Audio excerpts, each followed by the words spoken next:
All right, welcome again to Social Distillation, the submarine still of the internet, where we attempt to drop the beat and pour white lightning straight down to your brain. What are we talking about today, Samo?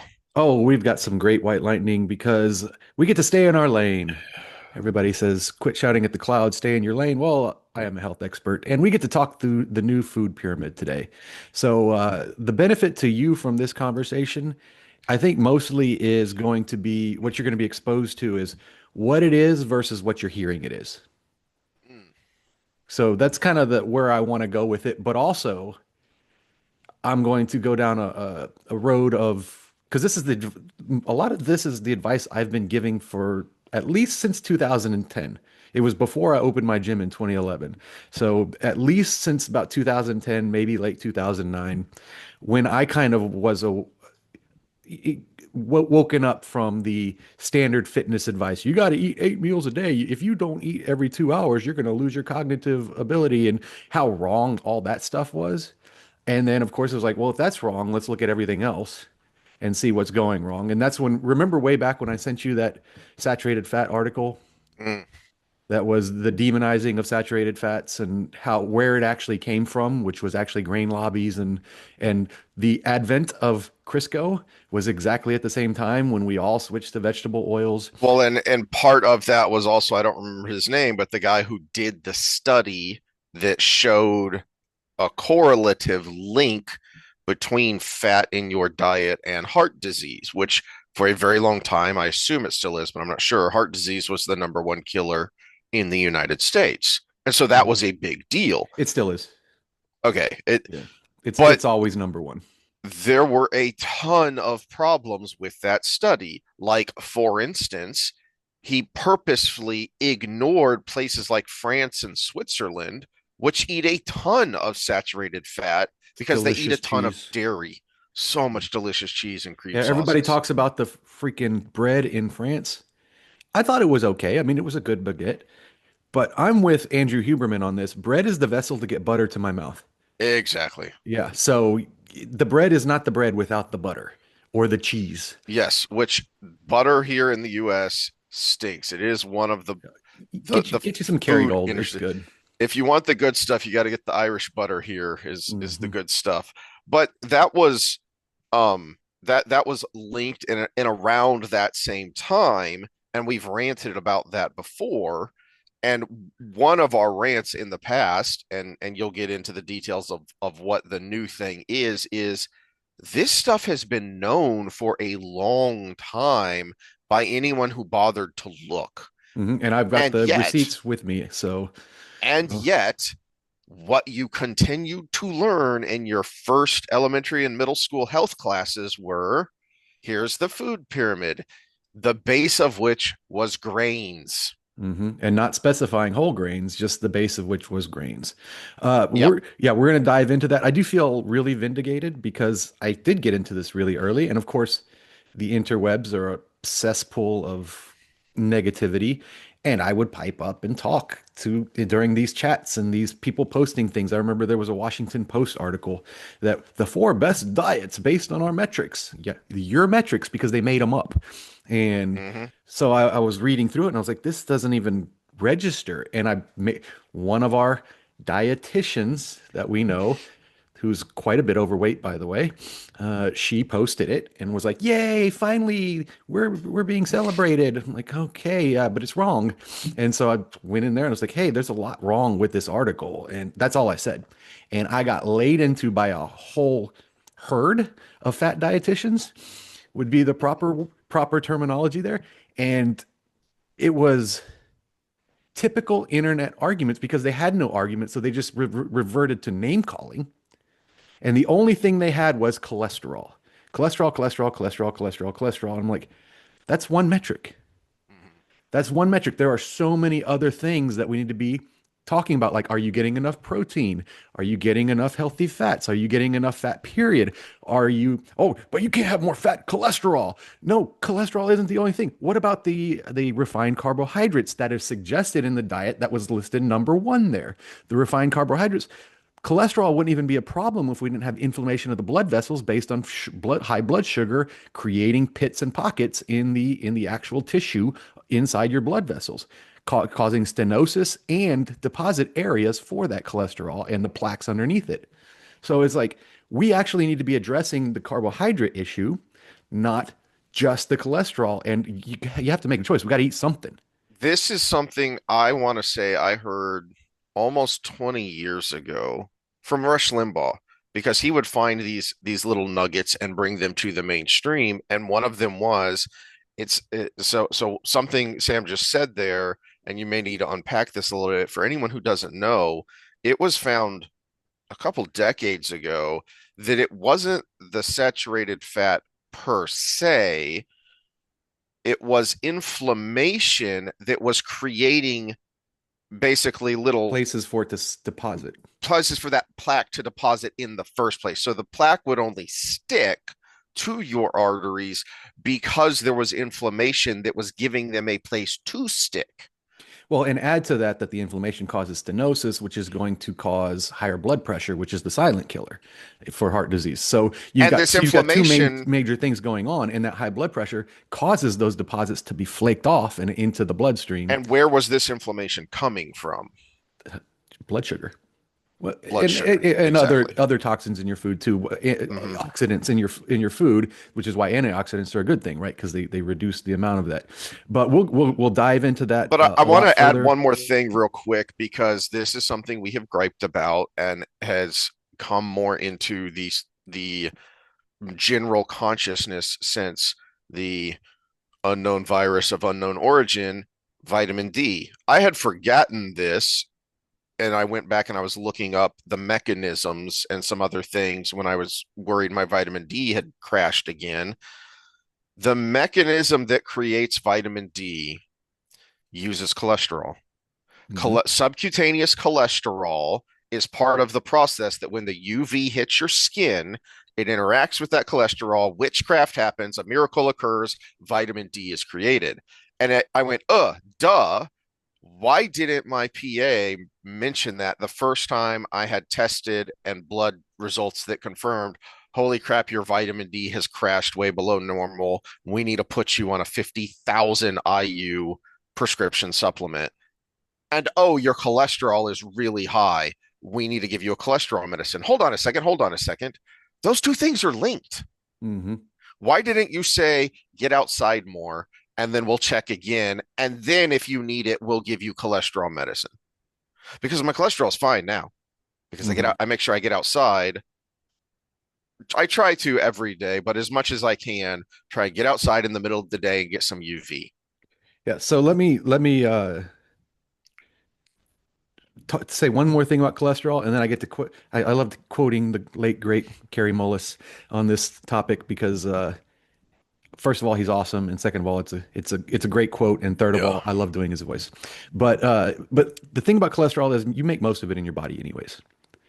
Only like 20-25% of what you ingest actually becomes cholesterol. People with high cholesterol tend to be overweight because you pull from your fat deposits to do that. So, yeah, you have high cholesterol, but are you also overweight? What if you were normal weight and eating the same amount of cholesterol? You would Mm-hmm. probably be okay. And there's genetic factors. I know people who are Mm-hmm. very normal weight and have actually relatively balanced diets, but they still have high cholesterol. That runs in the family. Now we need to monitor that and make sure that it's not an indicator of something else that's going to bite you in the butt in the future. But it's just another number. Monitor it. Monitor it. Don't ignore it. And if we start seeing other symptoms of problems coming forward, okay, maybe this might be the thing we look at more because it's been that way. Okay, so Kerry Mullis, he was the inventor of DNA PCR, which is how he got his Nobel laureate. Uh, Mysteriously died right after they were using PCR for testing for a certain cough, but which he suggested not to. But the no, he actually had a lot of health problems apparently going into that. I mean, he was freaking 80 something years old, so it's past life expectancy. But to quote him, before he was 80 something years old, I was at the American Society of Exercise Physiologists, and he was the keynote speaker. And he was talking about cholesterol because that was his research focus in that time of his life. And he said, well, I figure if my brain is 90% cholesterol And cholesterol makes up most of the cellular membranes of all my cells. And it does a pretty good job of keeping things that you don't want in your cells out of your cells. Uh, then I would rather live till I'm 75 and be smart as hell still, or than to live till I'm 85 and be a dumbass. I love quoting Carrie Well, Mullis people. you know what? Sticking with cholesterol for just one more second, it's a great um, illustration of what we're talking about here, which is um, the hubris of certain uh, experts, elites, specialists who will say with definitive certainty a thing is a thing and completely ignore known unknowns, because there are a lot of things we know we don't know when it comes to the human body. That is uh I'm still trying to get through his book. I put it on the back burner because it's so difficult, and I'll go back to McGilchrist when I finish with Beck because she's much more easily digestible. But a big point of his foreword was there's a lot about the hemispheres that we know we don't know. Which is when I get into the news articles about this, there's a lot of we know that being said. And I've got the Mm-hmm. literature that says no, we didn't. And so, like, just take just cholesterol for a second. And for a very, very long time, it was bad, period. And then somewhere along the way, we learned LDL, HDL. And it was okay, well, it's bad, but now we have bad cholesterol and we have good cholesterol. And I'm like, well, wait a minute. You just spent years telling me it was bad, period. And now you're telling me, oh, wait a minute. That should have been something of a wake up call of y'all don't know everything you say you know, do you? hmm and it's always just been an indicator. It's been correlated. People who have high LDLs tend to have risk of heart disease. It doesn't tell you it causes the heart disease. Mm-hmm. It just tells you those two things go hand in hand, which is part of the problem with the people who say we know that. You're going by correlational studies. Well, yeah, okay, so if I just take meat eaters in general in one group and vegetarians in another, what are you going to have between those two groups that are different other than just eating meat and not eating meat? Mm-hmm. Lots of things. You're going to have a lot more fast food eaters in the meat eating group because you don't have very many vegan options in fast food. Companies tried to roll it out, but vegans don't go to fast food restaurants very often. So you're having, they're also more likely to exercise in the vegan group versus the all other people in the world, which is meat eaters. So vegans are only like 8% of the population. So now we've got 92% to include the couch potato, Mountain Dew, Cheetos, and hamburger eaters in their basement with the guy who bodybuilds and eats two steaks a day and several eggs. So those two people are in the same group. Where on the vegan side, it's pretty much a monolith. People who are trying to be more health conscious, and the news told them, oh, eat vegetables only. So they're already a special group being compared to everybody else. Mm-hmm. That's the kind of things that muddy the waters. It's just like, oh, diet sodas cause weight gain. There's nothing in the diet soda that causes weight gain. It's because people who are fat drink diet sodas. So if you take a big giant group of people and say, "Oh, do you drink it or do you not? Oh, do you not drink it or do you not?" And then you put them all together and say, "Oh, the people who do are fatter." Well, yeah, because they're drinking diet sodas because they're fat and they don't want that extra sugar. They're justifying the triple, double quarter pounder that they just had too with a diet soda. Everybody's seen that joke, Mm-hmm. right? But so these are all muddy. Nutrition science is I would say even muddier than exercise science. Uh, it's not, you can't, you have very few randomized placebo-controlled trials or longitudinal studies. Very, very few. There are some out there, but let's go into the news. We're going to start with everybody's favorite NPR. So we're not showing our bias here because NPR would not be my favorite outlet. RFK Jr.'s new dietary guidelines go all in on meat and dairy.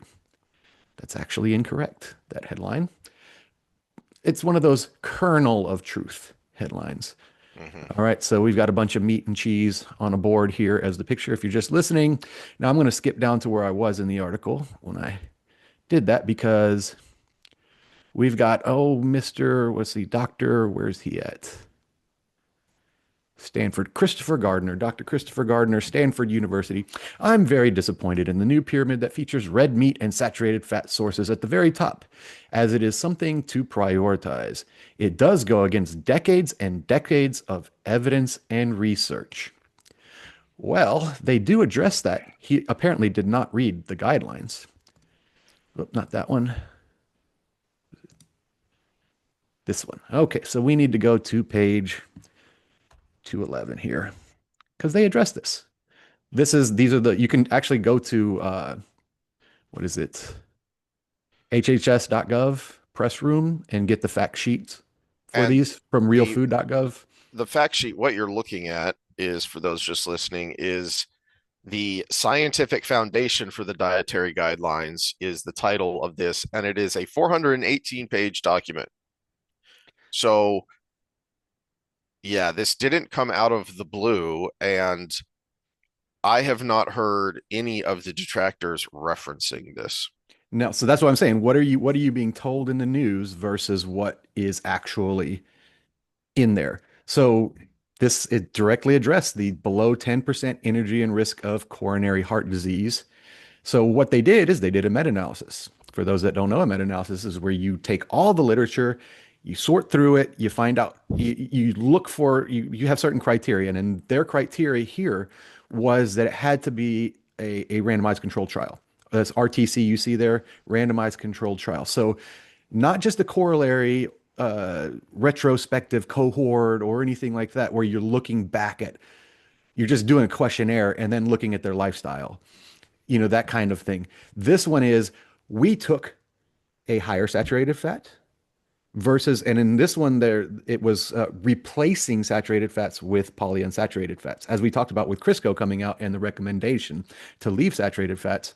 And I like that they did have two independent researchers do it separately and then bring their data together. So that actually adds power to the study. Uh, so the two reviewers screened and independently came up with all they could find. And guess what? What was the statement? We have decades and decades of evidence and research. Remember that statement. Mhm. Out of all those decades and decades and decades of evidence-based research, only 9 reviews met the criteria of being a randomized controlled trial that actually only compared those two variables. That's not very robust. No. And only 3 were classified as estimating a causal substitution of saturated fats.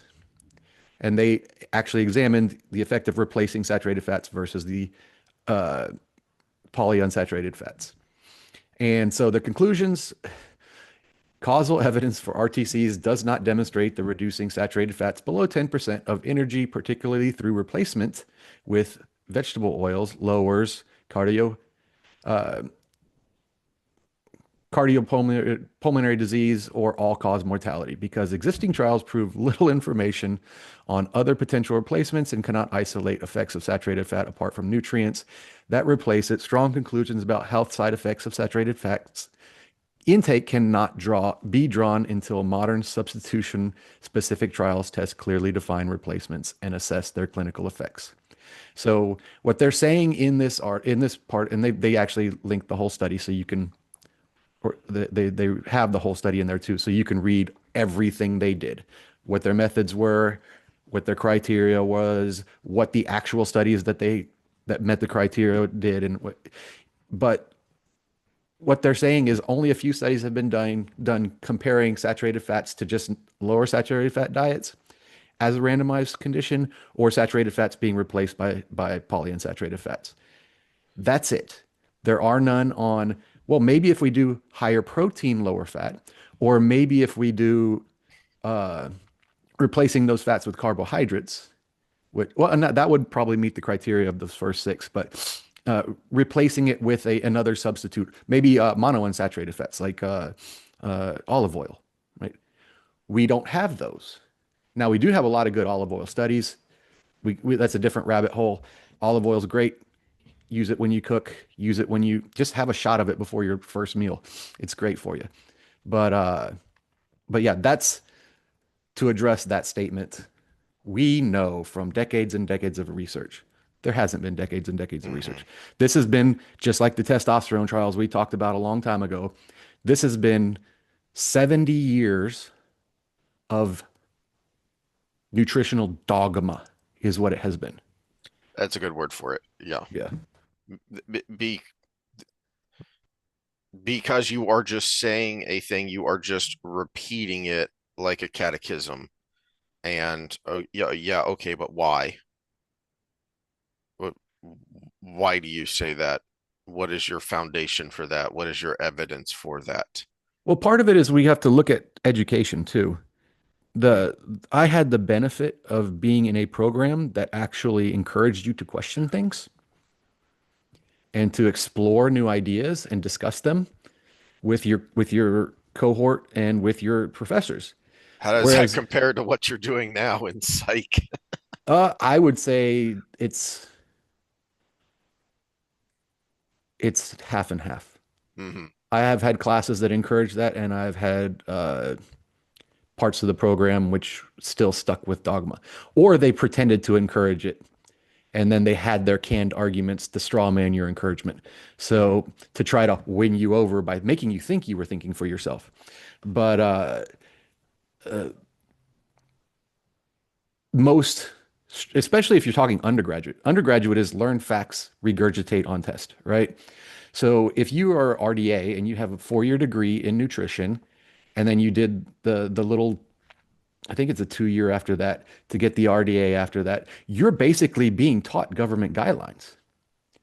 You're being taught this is what you should recommend, this is how you do it, and this is how you program it for people. That's what they're taught. They're taught how to do the job. That's why I went into the Master's of Science program with psychology and not the clinical. Because the difference is the Master's of Science is I'm learning all the background information behind what people do. In the clinical, you're just learning how to do it. You don't get the background information. You don't get the neuroscience. You don't get all of the things that go into it. So you're just taught how to have a session with somebody and then what to tell them. It's the equivalent of what we rant about here all the time when we talk medical, which is the standard of care, Hmm. rather than what guys like Dr. Drew were ranting about during the unknown virus of unknown origin was, hey guys, remember when we used to be allowed to practice medicine and we called it that for a reason? Because the human body has a lot of variables and the individual is the individual, and I should be able to treat my patient as best as I can as I see fit. Hmm. Yeah, that's how we used to do it. That's why you had a family doctor so that that person would know you and know your family and know your history and know your health and know your habits. And now we have cookie cutter standard of care. Yeah, and a good example I'll give for that is you go in and you get your blood work done with your primary care physician, and it comes back with high glucose levels, high blood glucose levels. Well, the standard of care is, oh, this over this number, prescribe this pre-diabetic or type 2 diabetic medication to lower those down. Did they check to see if you were sarcopenic? Which, for those that don't know, is low muscle mass, which would cause that. Did they check to see if you had liver damage from like something like hepatitis? Did they even check you for hepatitis? Because that would cause that. And if you have liver damage, the medications they would give you for the diabetes and pre-diabetic condition would actually damage the liver more. Mm. So lots of things can cause high glucose levels in the blood, but they have the standard of care, which is this number was over this, here you go. Because they're not taught to think anymore. They're taught to just do. Now, I do like further in this NPR article how they just kind of contradict themselves a little bit. Ooh. Af- After the Stanford guy,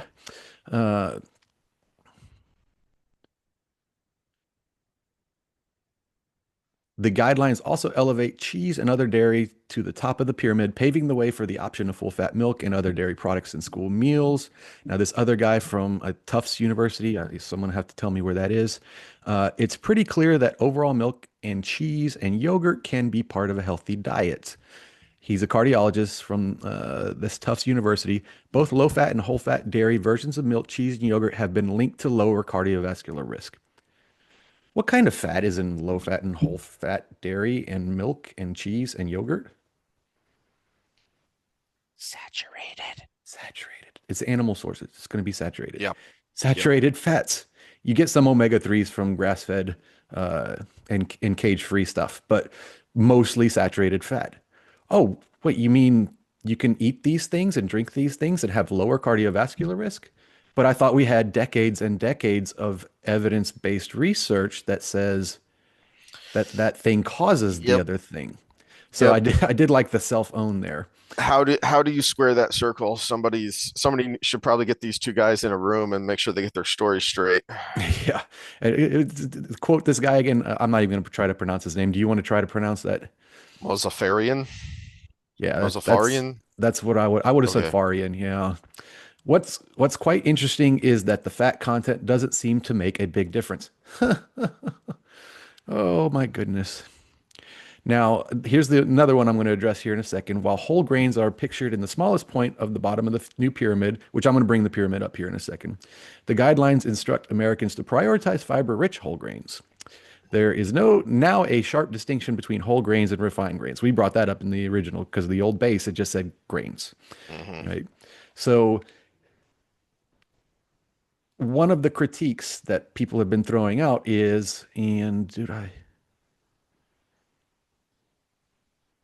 yeah, this eating well here. I should have had it over here. Eating well, there they were really dogging it because of, oh, we kind of like the protein, but it should be plant-based sources, which where do you get your credentials? But also fiber-rich foods like fruits, vegetables, legumes, and whole grains are secondary on this pyramid, yet crucial for our guts, hearts, and minds. Fiber is important. Fiber is very important for us. It is crucial for our guts. Our microbiome eats fiber, basically. That is their fuel. It also is kind of like a Brillo pad for our system. You know, it helps keep us cleaned out.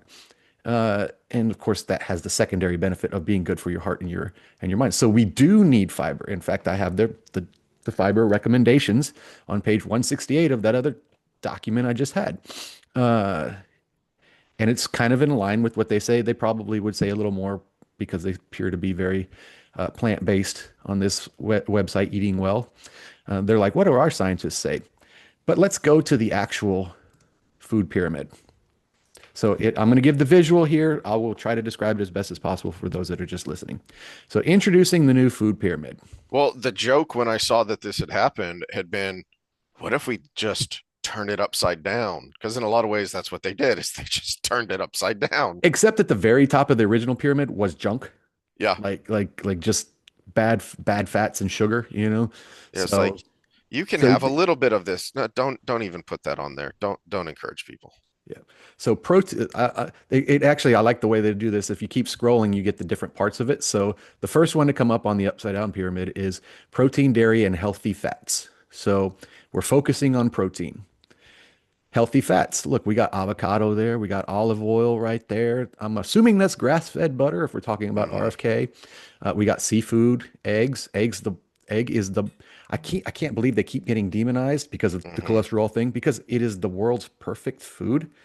Everything in an egg can make a life. Okay. And you know, they got a variety. They got a steak there. Yeah, everybody's got problems with that, but I like it. Whole milk. But we see nuts, right? Nuts and legumes were moved to the protein side instead of being in the carbohydrate side. And so we get to the other side, vegetables and fruits. Come on, load. There we go. They made it even. Everybody Hmm. says they were, what did that article say? Not made priority. Prioritize. One of the lines was they prioritize protein and fats. And it's like, no. No, so we've got a big old broccoli here. We got some peas. We got vegetables like carrots, and that looks like some kind of fancy lettuce. We've got all these fruits. And then Oh, as well, you we've go got the down, fruit that's a vegetable, the tomato there. but then as you go down, it narrows with fruits because yes, fruits have lots of good micronutrients. They also have quite a bit of sugar. Now, granted, it's not refined sugar, so it's not as bad as a Twinkie, but it's still sugar. Well, I would say the theme with their direction here is actually the fiber content. Mm, Because look at broccoli and peas are at the top. And when we look at high fiber foods, hey, look at this. Peas at the top. So when we're looking at legumes, nuts, and seeds, peas, lentils, almost 16 grams from 1 cup. So that's a serving size. Black beans, also on the list of protein size, 15 grams. So they're saying, oh, fiber's so important. You don't have to eat the whole grains to get the fiber. Because if we go to the whole grains, the best source was whole wheat spaghetti at 6. That's still pretty good, but it ain't 16. So eat you some split peas instead of your whole grains. you also generally, as a general rule, you're going to get much fewer micronutrients out of a um, carb out of a plant than you are Mhm. from a vegetable. But also let's go up to fruits. Pear. Where was the pear on this? Where's my pyramid? Pear's right there, kind of three Mm, quarters of the way up. I'm going to that's a put good these point. next to each other so I can keep going back and forth. Pears, almost 6 grams of protein, or not protein, fiber. Almost 6 grams of fiber. Right under it, the apple, which was right under it on the food pyramid. So if you need your 30 some odd grams a day, and we'll go to the recommended servings, well, your vegetables and fruits, they're recommending already 7 servings between the two of them. 7 times 6 is more than 30. 7 times 6 is 42. You're getting plenty of fiber without having those grains. Hmm. If you're doing the split peas, you're getting a heck ton of fiber. So, and everybody's like, oh, and they're emphasizing meat. This is from their serving size or their recommended servings document as well. So for those just listening, if you are on a 3,200 calorie diet, 4 to 5 servings of protein foods, and we will define these because they are right here. It is not just meat. Hmm. 3 ounce cooked meat, poultry, or seafood, 1 egg, 1/2 cup beans, peas, or lentils, 1 ounce of nuts or seeds, 2 tablespoons nut or seed butter, or 3 ounces of soy. So 4 servings of meat. If you were going to stick with just meat as your only protein source, that's a 6 ounce steak in one meal and a Hmm. chicken breast, a full chicken breast, not cut in half. That'd be about 6 ounces. A chicken breast. A 6 ounce steak and a chicken breast in a day is not too much to ask. Hmm. Us meat eaters are like, really? I Can I need more have like, protein. can I have the 12-ounce steak and the chicken breast plus wrapped in bacon? That's I love protein. that's not too much to ask. And then you add the dairy source to get more protein. Hmm. 1 cup milk, 3/4 cup yogurt, 1 ounce of cheese, which is not much. You got to be careful with cheese. Cheese is a trap food, though. I sacrifice other parts of my diet so I can eat my cheese. But then you get again, we're talking plenty of fiber by their Hmm. recommendations. So all of these articles that are like, we need fiber, you're getting rid of whole grains, you're going to kill us all. And look, we still get whole grains on the menu if we keep clicking on it. They're down there. You can have some. You Hmm. can have your bread to put your butter on. It's okay. Just exercise, please. And probably not right before bed because then you're spiking your insulin before you go to sleep, which is not good. But but this is again, one of my major missions today was to just say this is what it is versus this is what they're telling you it is. And what NPR and this eating well and basically this eating well seems to be copied and pasted on all kinds of different sources, but it's yeah, that's what you're being told versus what it is. So hold on.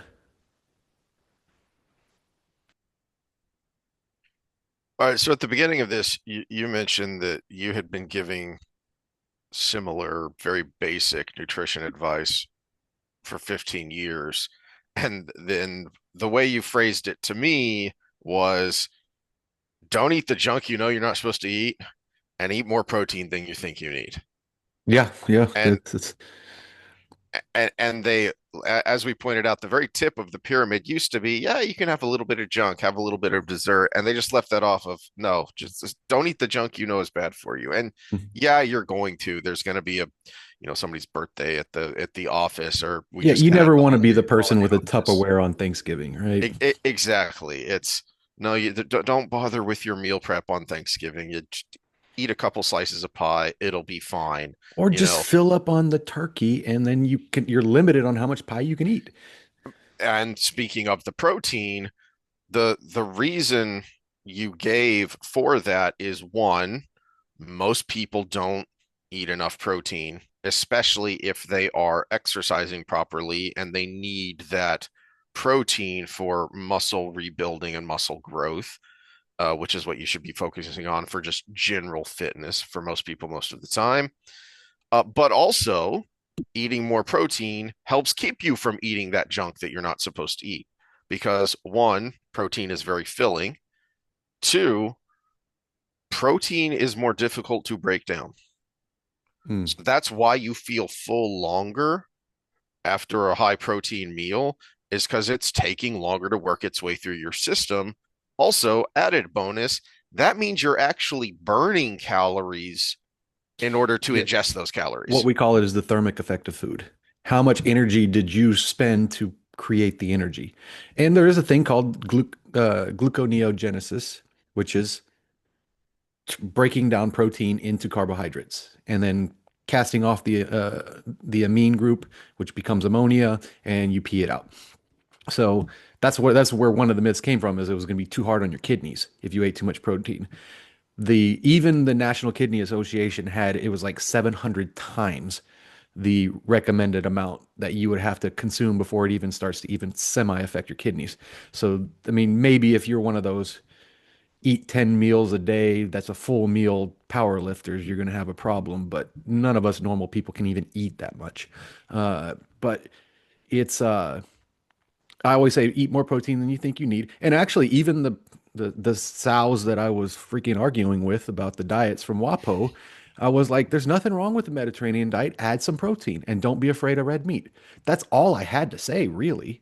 And they were coming back at, oh, you caveman, oh, ooga, ooga, booga, ooga, ooga. And I'm like, and then they started arguing with me like I was arguing the paleo diet. And I hated the paleo diet too. Mm, So I'm like, you don't even know what you're arguing against. I was just saying you need more protein.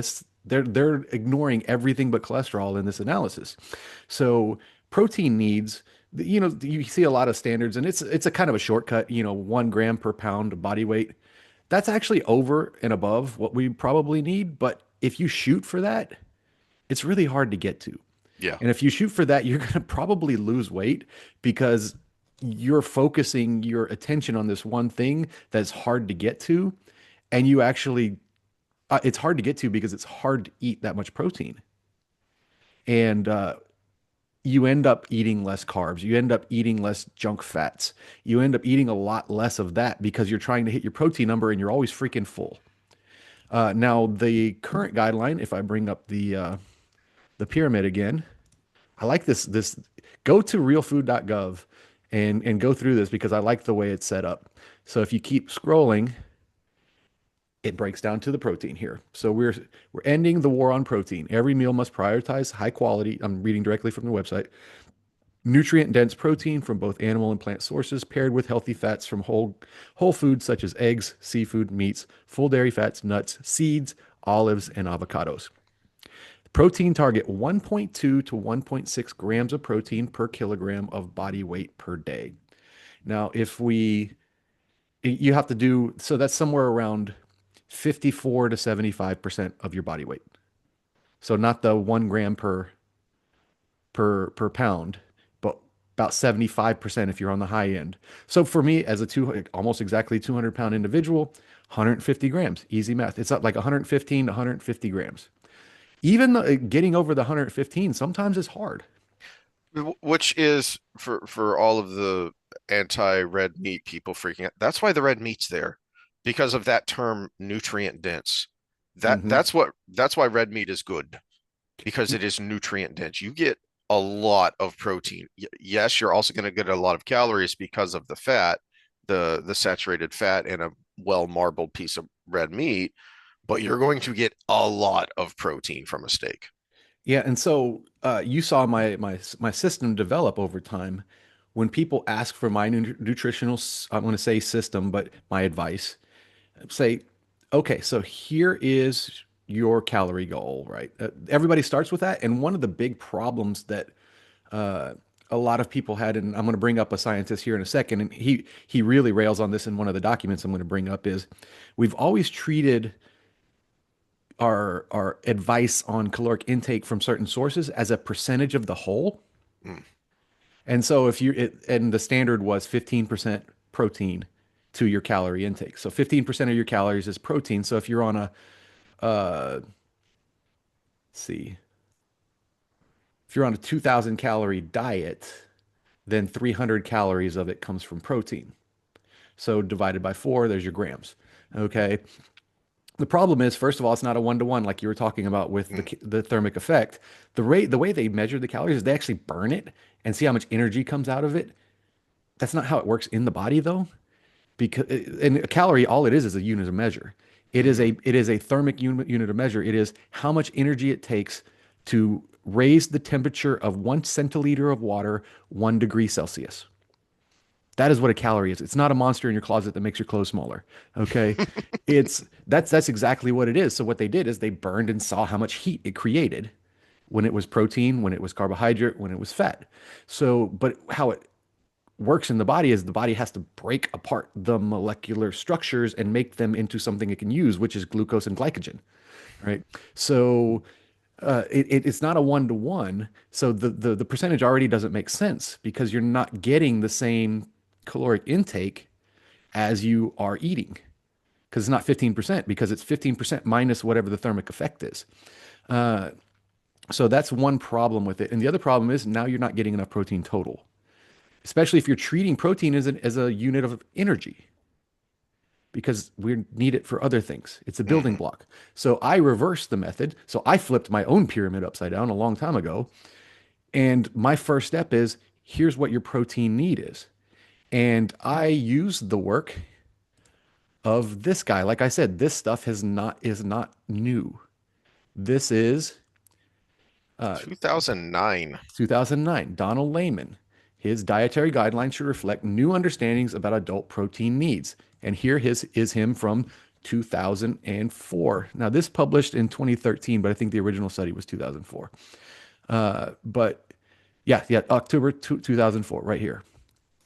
Published What? online in 2013. Okay, so it was published in 2004, published online in 2013. Yeah, and read that headline because that's just hilarious given what we're talking about and given some of the naysayers that you've already brought up. Protein quantity and quality at levels above the RDA improves adult weight loss. Now, keep in mind, up until this new recommendation, it was zero point 0.4 per kilogram of body weight. We went Mm, from zero point 0.4 to 1.2 as the minimum. Zero point 0.4 turns out to be if you are completely sedentary individual, not to waste away and die. Zero point 0.4 is you're basically not trying to die slowly. That's it. And if you are mhm, active, that accelerates the process of dying because you're not getting enough protein. mhm. So, And I just once again originally published in October 2004, pointing out that the RDA sucks. The mhm. recommended daily allowance sucks. Um, and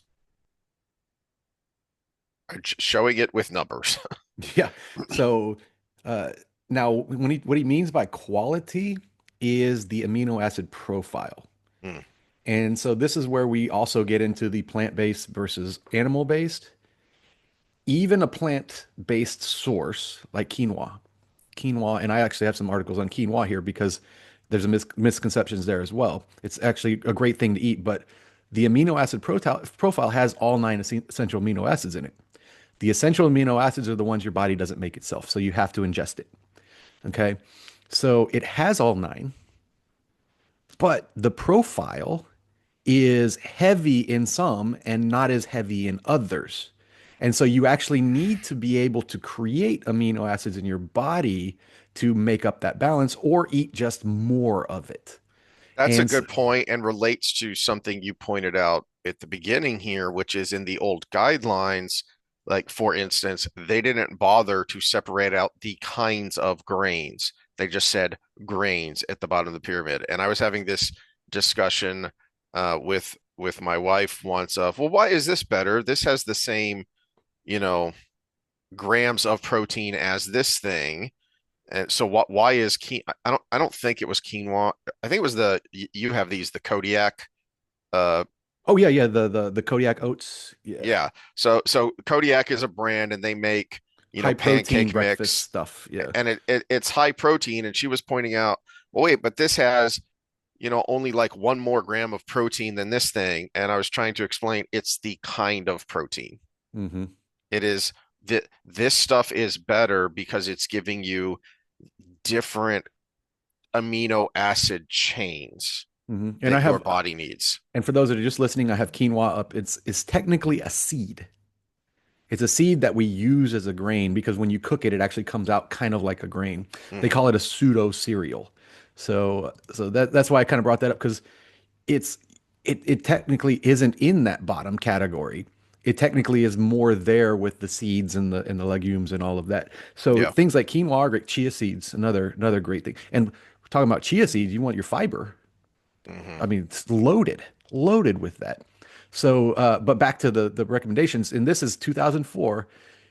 U.S. initial findings support use of dietary levels above 1.5 grams per kilogram during weight loss. So this is twofold. First of all, it's what we need for our muscles to begin with, but also if you're doing that 15% of your caloric intake, but you're trying to lose weight, what happens to that 15%?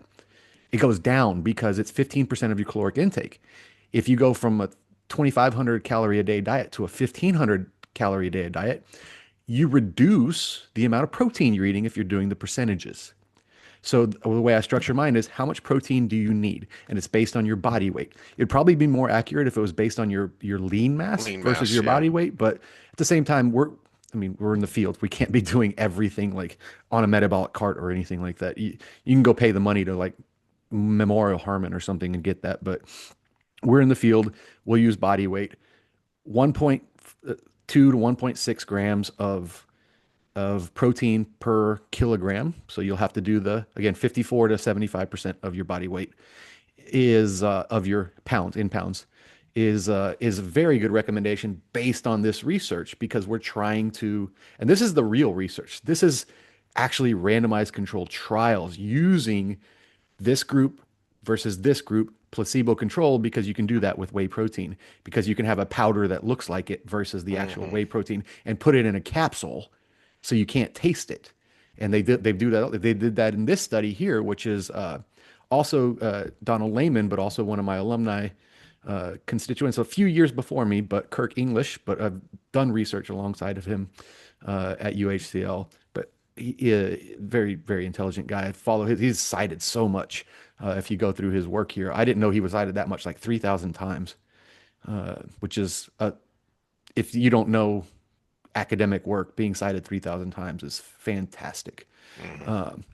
But they did first meal of the day uh, and body signaling with higher protein diets versus the standard breakfast of Kellogg's, right? Basically, Hmm. and randomized placebo controlled. And you pretty much need about 30 grams of protein per meal to optimally stimulate muscle protein synthesis. And with one of the biggest causes of nursing home stay, assisted living stay being sarcopenia, that's probably something we should be looking at, especially while we're young and we can still put on muscle. For the layman, sarcopenia is Low muscle mass, which clinically low muscle mass.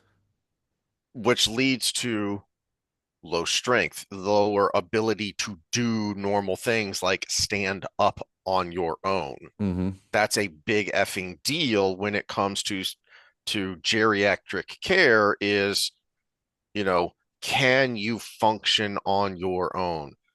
Can you do the day-to-day tasks of life without assistance? Once you get to that point where you need assistance, it's a pretty steep downhill. That, as I've said before, like great grandma, she broke her hip and she kept on trucking, but then she broke it again. And Hmm. that's when things went downhill fast because she couldn't recover from that. It was too soon after the first one. She had already lost, a bit of her mobility and independence. And then after that second one, she was in an assisted care facility and she was unfortunately dead not long after that. That's why you harp on this stuff so much Hmm. because as you were saying, it's you want to do it while you are younger and more naturally healthy, and it is easier. It's Hmm. not easy, but it's a heck of a lot easier to do in your 20s or 30s than in your 40s or 50s. Well, and we'll go to something people are probably more familiar with, also still from layman's work. Let's see one. Calcium absorption for Mm, bone mass. Look at our minimum number there. Just so happens it matches the new RDA recommendations. Protein helps you absorb calcium for bone mass. And for calcium, for positive effects of calcium appear to require intakes of greater than 1.2 grams per kilogram to have beneficial effects. That's our minimum number. So, a term people are more familiar with, osteoporosis. Osteopenia is low bone mass. Osteoporosis is very, very low bone mass, where you're basically a fall risk. You're mhm, Mr. Glass at that point. So yes, protein is important in so many ways. So putting that at the top of the pyramid is in line with what I've been suggesting for the last 15 years, but also, I mean, great. Any good professional has been recommending and not just for athletes. This is for everybody. mhm. We're all going to get older. I don't care if you're an athlete or not. We're all going to get older. Father Time is undefeated. Father Time is undefeated. That's why I hate the I want to be the greatest forever athletes because Mm. we're all going to get older. Eventually, you're not going to be the greatest. You have to understand that. And, but yeah, I hope this alleviates a lot of fears in people's minds because the hit pieces on it are, oh, saturated fats. Well, we address the saturated fats. There isn't the data to support the mainstream dogma that we thought there was.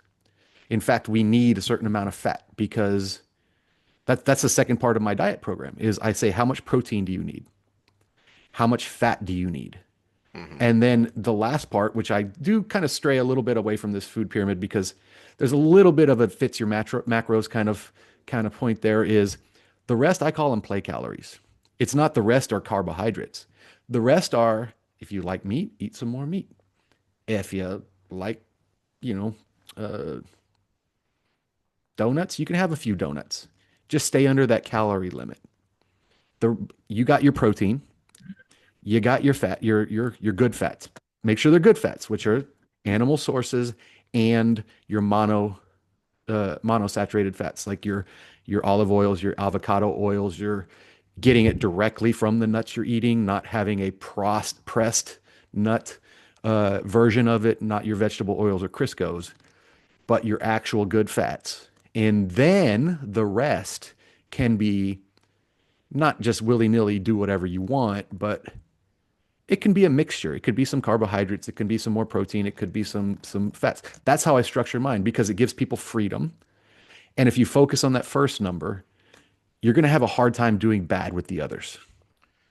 And the reason the fat component is important is yes, it's scary, quote unquote, because as we've said before, it's not the fat itself, it's the fact that fat is so calorically dense. So on average, 1 gram of fat has 9 calories compared to around 4 calories for 1 gram of protein or carbohydrate. Alcohol has 7, but we ignore that because it makes us Well, sad. it's also different because again, the processes, Exactly. it can't be But directly converted to fat. mhm, So the alcohol supplies extra calories, which your body actually uses quickly because it's a very very easy quickly. source. Yeah. And everything you eat afterwards, if you're in excess, is going to be stored as fat. Now, okay, so let me go through this in order, though. We addressed the fat, the saturated fat issue.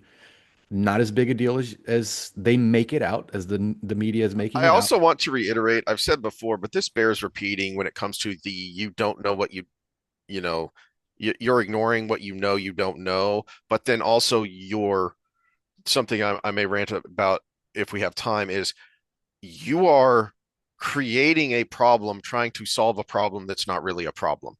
Because I want to reiterate for anyone who didn't know or has forgotten, remember a couple years ago, we suddenly went, uh-oh, hydrogenated oils are really bad for you. Like, really bad for you.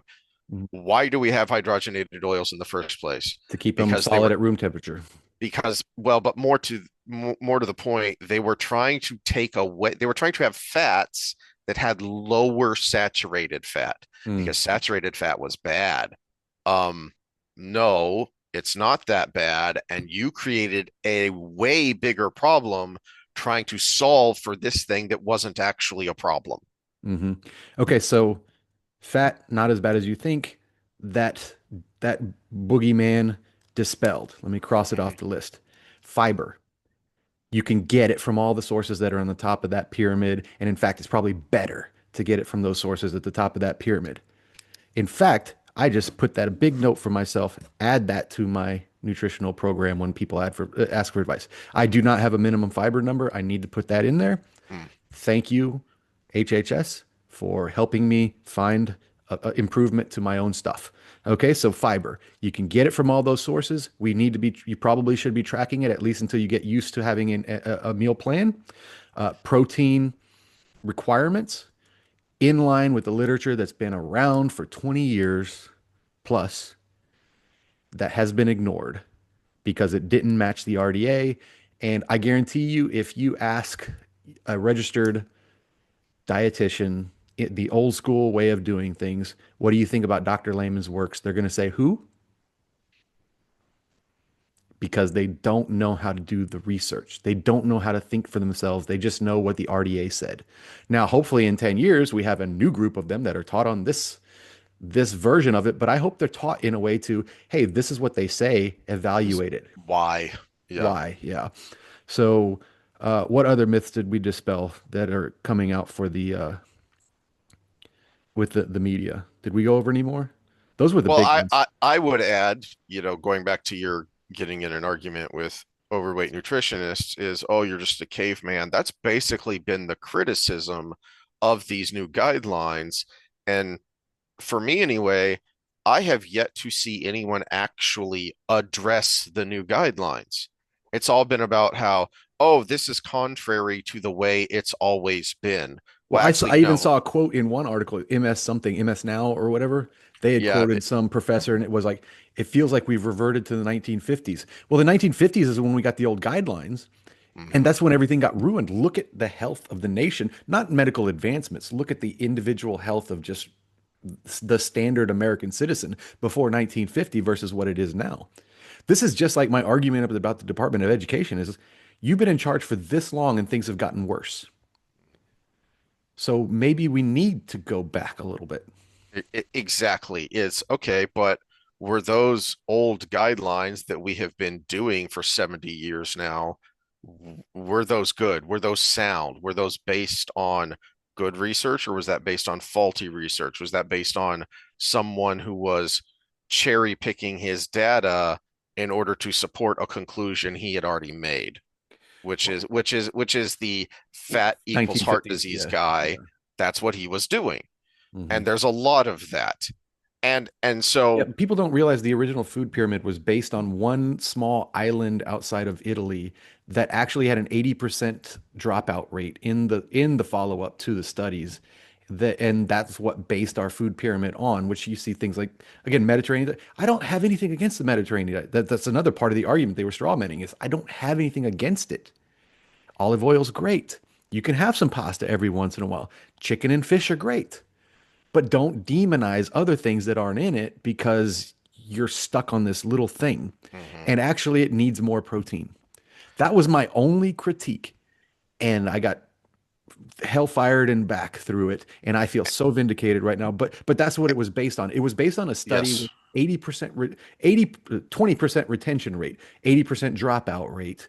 And he's basically cherry picked this. And when they came back, what they said is, we like this.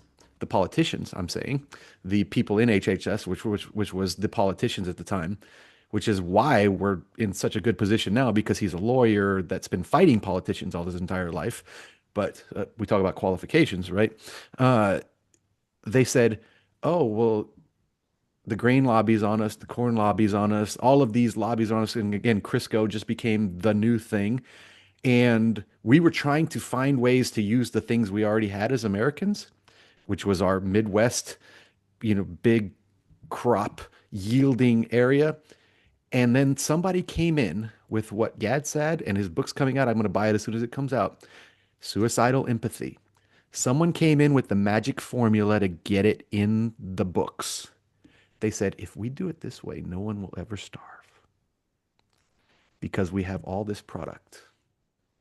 If we put grains as the base, no one will ever starve. All the school meals will be grain based. All the prison meals will be grain based. All the military meals will be grain based. These things will be subsidized by the government so they can be cheap at the grocery store for all of these low income families and everything. And it's, oh, look, and you're also doing something healthy for your family. Look what the RDA recommendation is. So that was actually the magic pill to get the original food pyramid made was nobody in America will starve. 70 years later, almost all of America's obese, poor and rich alike. In fact, more Hmm. poor than rich. Suicidal empathy.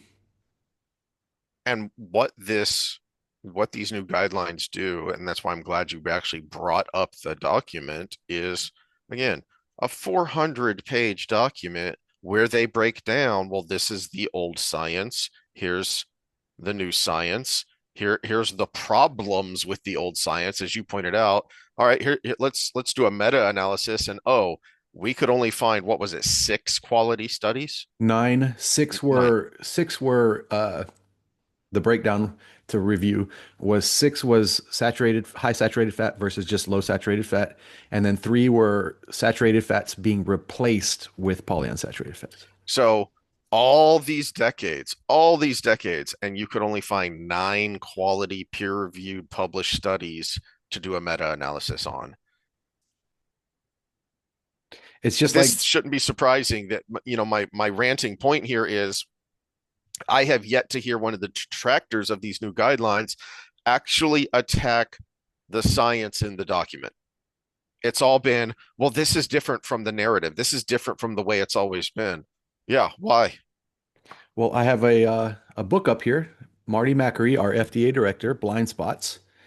It's basically it's got several examples, but then he's got a chapter that's like there's so much more of this. And he's like 60% of what we do in health and medicine is dogma. There's nothing to back it up. And he brings up things like uh, I think he does bring up protein recommendations in there, but things like the fallout from the Women's Health Initiative, where they said, "Oh, hormone replacement therapy causes cancer in women." It turned out to be there was no data in the original study to suggest that, but they sent it out as a press release talking point before the data was released, and it became the thing, the dogma of of clinical medicine for women that are aging, going through menopause. And it turns out you have, I think it's 30% higher mortality in people who get HRT versus don't. That's significant. How many people got off HRT because of the Women's Health Initiative based on bad data and people just trying to have their reputation?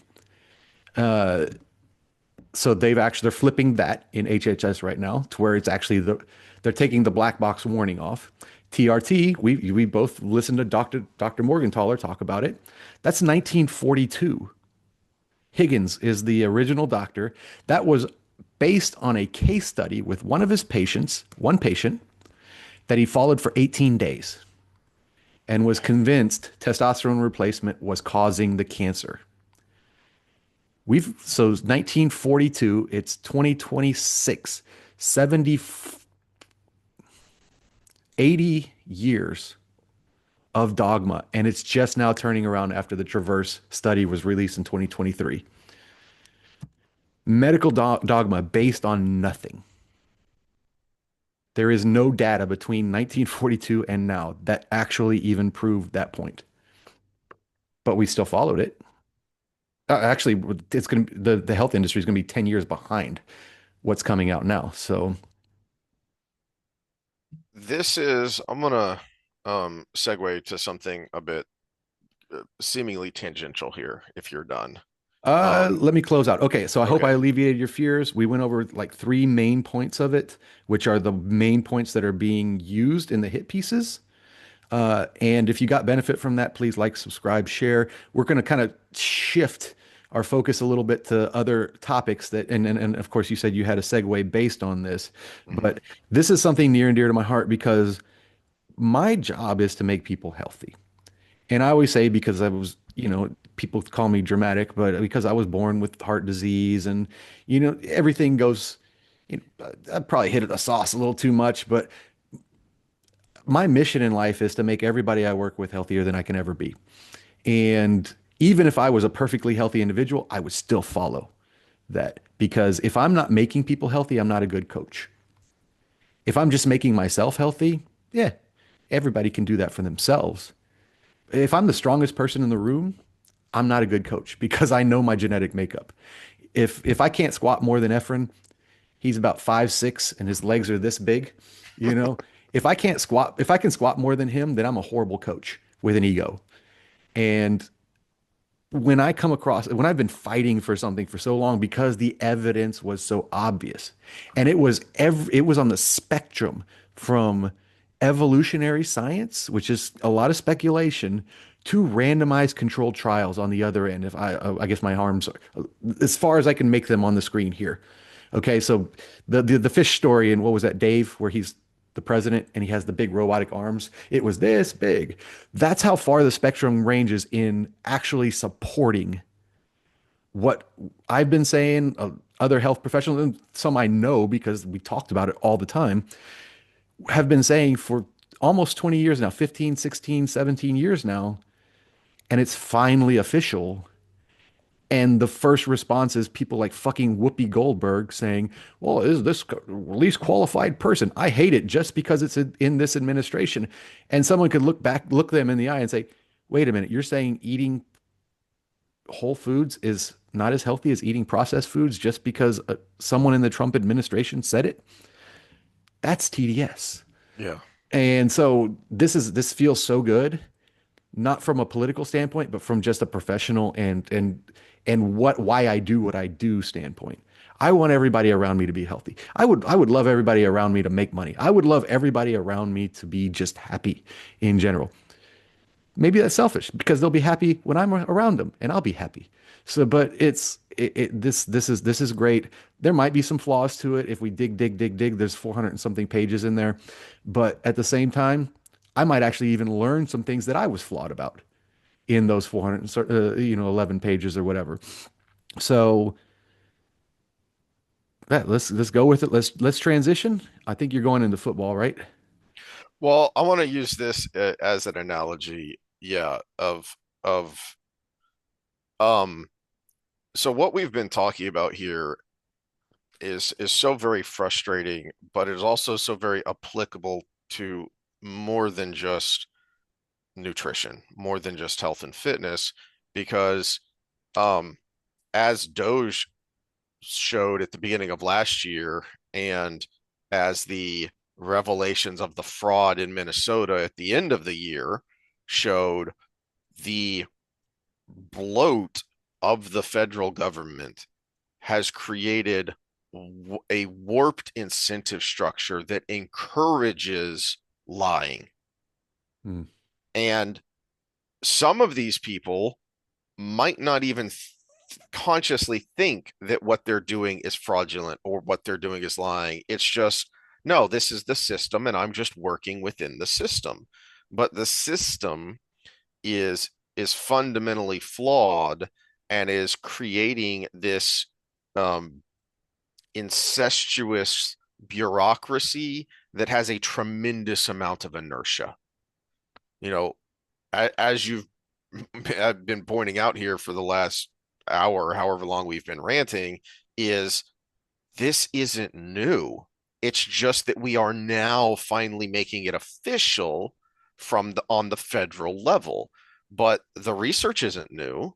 The criticisms of the old guidelines aren't new. In fact, they go back decades. As you said, you and your colleagues directly have been talking about this for 15 to 20 years, but you have been looking back on research that is even older than that to support what you've been saying. Hmm. And as an analogy, I hate college football now. It is so infuriating. It's not what it used to be. And it became this way from people who were trying to solve a problem that wasn't really a problem. Okay, let's get in the Wayback Machine. For anyone who doesn't know or doesn't care, the way college football worked for 100 years is you had various conferences that were geographical. They were regional conferences. The Big Ten was in the Midwest. The SEC was the Southeast Conference. The Pac whatever was the Pacific Coast. Okay, these were regional, which created regional rivalries, which created regional differences. And then at the end of the year, you had a bowl system where the big bowls were always, this is how you would get your matchup between the Pac-10 and the Big Ten, because the winners of those conferences would play in the Rose Bowl. Well, there were a lot of people who were grumbling that, well, but we never have a real national champion because way too often they're the top two in the polls don't play each other. Mm. So then in the postseason, we're always arguing, well, who's the real national champion? And generally speaking, the only time there was ever a consensus national champion in college football was if you had one team finish the year undefeated and win one of the big bowls. And then they were considered the consensus national champion. Well, so someone came along and said, I know what we'll do. Since there are so many polls, we'll just create a computer algorithm that will synthesize all these polls and then give us the top two based on a synthesis of all of these college football polls. And those two will play each other, and that will be the BCS, the Bowl Championship Series. And then we will have a definitive winner. Okay, except that ignored all of the downsides and all of the problems. Um, why do you assume that those two will be the consensus top two? What are you going to do if, as happened a number of times, you have more than two undefeated teams from major conferences? What happens if you don't have any undefeated teams and you've got 5 or 6 one-loss teams, all from big conferences? There's not going to be a consensus on who the top two are. In fact, one of the few times I can remember there not being a controversy was one of the best, uh, what is considered to be one of the best college football championships of all time, which was Vince Young and the Longhorns versus Leinart and Hmm. Bush and the Trojans in the Rose Bowl. They were both undefeated from two of the biggest conferences. They were the only two undefeated teams. All through the year, they were considered two of the best teams. And then they met each other in the Rose Bowl. Texas won. They were the national champions, and there wasn't really much debate about it. But pretty much every other season of the BCS, you had problems because the fans, the fandom, the people were sold a bill of goods. Because really, the reason the BCS came about is because ESPN wanted to make even more money than they were already making. Because if you package one of these big bowls that used to be regional, so the Rose Bowl, Pac-10 versus Big Ten, well, you'll have crossover fans out there that just like college football. But for the most part, your viewership is going to be from Midwest people and West Coast people who are interested in those two teams. But if you say that the Rose Bowl is now the national championship game, or the Fiesta Bowl, or the Sugar Bowl, or the Orange Bowl, well, now you have a national audience. You also, through the BCS, in the latter half of the season, oh well, now the regular season games start to matter more because you've got to be undefeated unless you're Alabama and in the SEC, and then you don't even have to win your own conference. But I digress. Yeah, that one hurt. Exactly. And that's For what I'm those that getting don't know to. that story, is Oklahoma State was the other team that could have made it, and they picked two SEC teams instead of a Big 12 Mhm. and SEC team to and go to and that one. and Yeah. that was another one of the flaws of the system that not enough people talked about and wasn't addressed beforehand, which was one of those polls that was being synthesized was the ESPN poll, which was a coaches poll. Except everybody knew the coaches were too busy to do it, so they passed it off to some grad assistant. And even then, they're really only paying attention to their conference and the people they play. They don't have time to be watching all these other teams. They're busy trying to get their own team to win. But then it also let them game the system. So, for instance, that year when there was all this argument over, so I don't remember who it was. There was one clear winner, and I think it was Georgia in the at the SEC champion, and was the only undefeated team. And so there was all this argument. There were four or five teams with one loss from major conferences. And so there was this huge debate over who should it be. Well, OSU, Oklahoma State, ended up missing out on the BCS championship by something like it was either 100th or 1,000th of a point. It was that close. It was that close that the ESPN coaches poll mattered. And people like Stanford said Oklahoma State was the 14th best team in the nation. Well, that's crap. Even if you think they're the worst of the one loss teams, that means they're fifth or sixth. Hmm. But it helped Stanford jump in the polls, which helped them get a better bowl. So it was a gameable system from the very beginning. And it was in search of a solution to a problem that, one, didn't really exist, and two, you weren't going to solve this way. So then what do they do? Well, so then ESPN says, well, this isn't fair, so we're going to create a playoff system because there are too many teams being left out.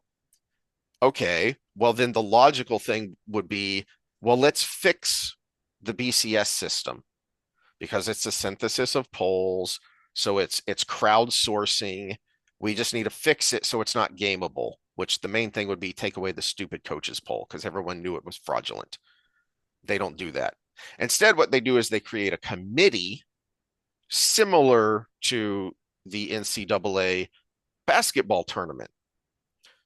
Well, except the basketball tournament is a combination of an invitational and a playoff system.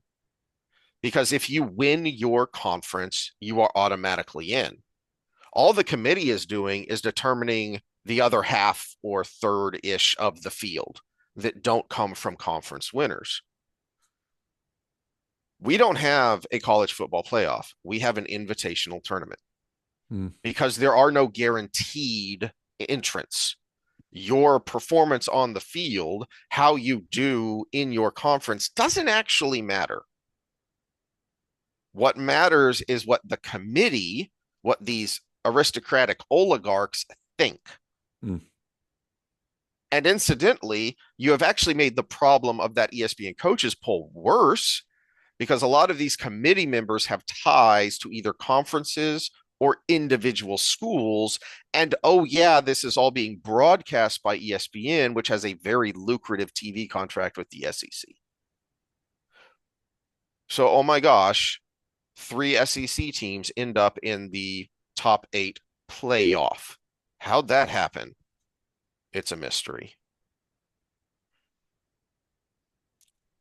To add to my frustration about how icky this whole system is, you have billions of dollars being made off of public institutions.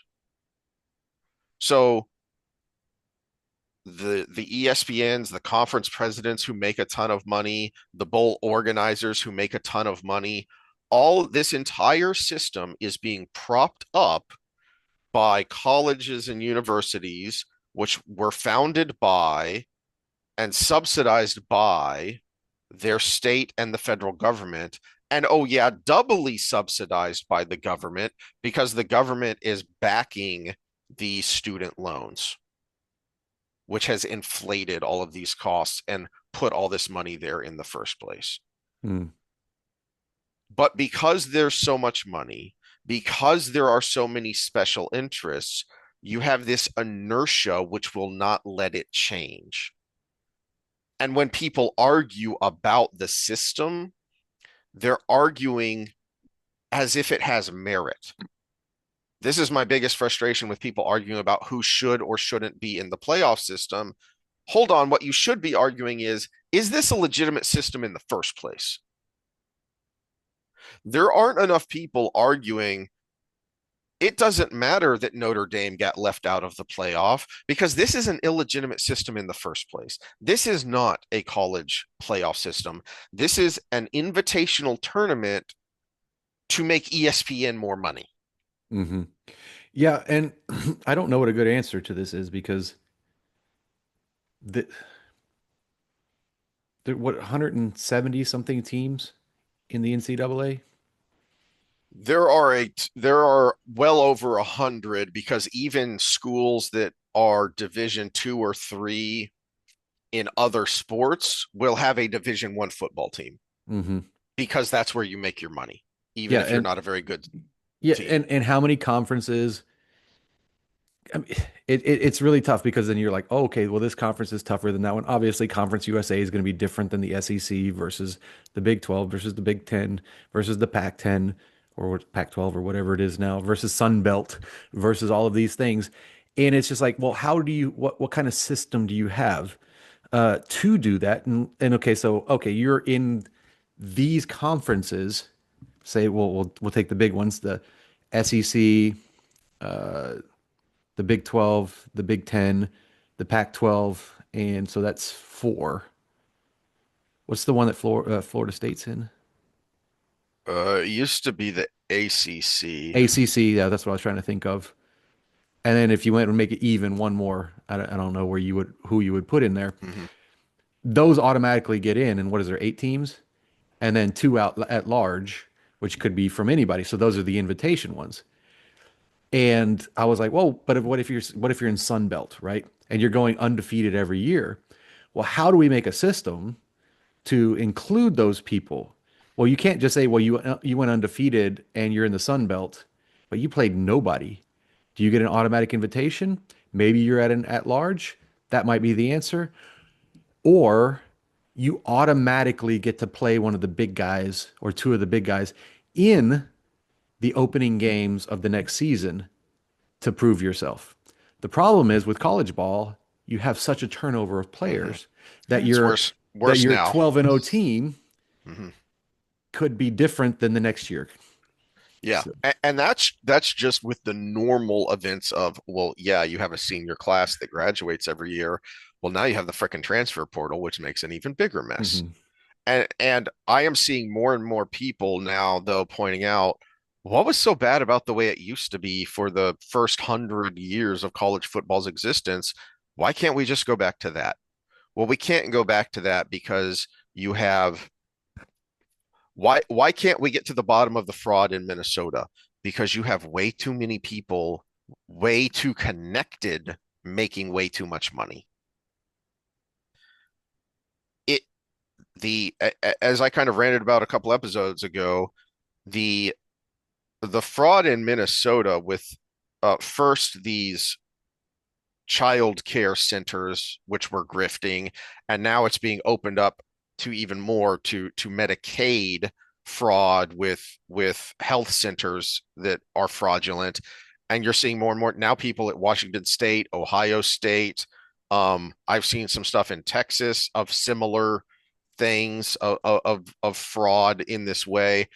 And there's this infographic that's been floating around that I think maybe overestimating things, but then again, maybe not, which is that roughly $2 trillion of the federal government's $6 trillion budget is probably fraud and waste and abuse, which coincidentally, two 2.2 trillion dollars is about the amount of revenue that the government takes in taxes.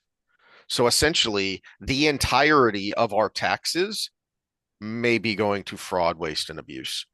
And then the rest of that we're borrowing Hmm. and putting on our children and grandchildren is the rest of the budget. And yet, because Orange Man bad, and because so many people are so connected, we can't get through this inertia.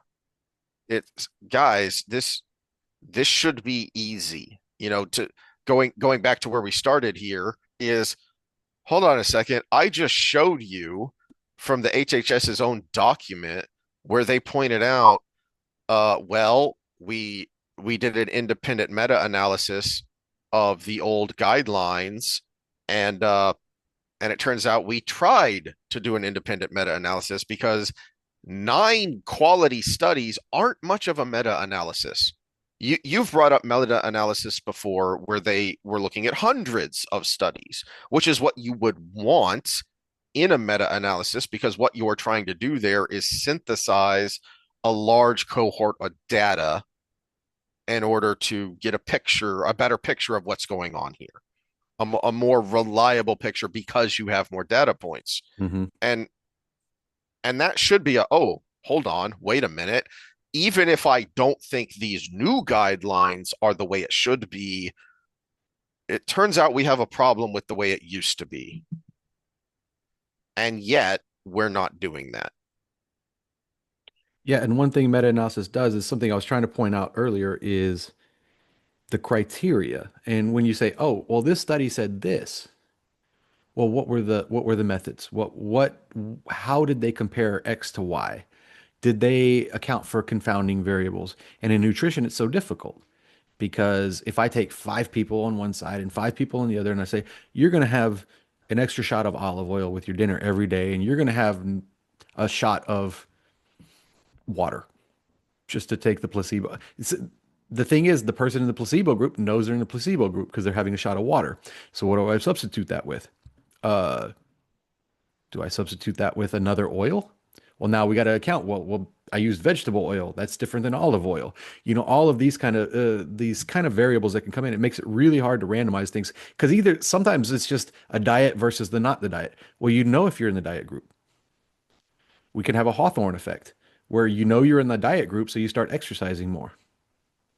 And you're in the not diet group, so you start eating worse.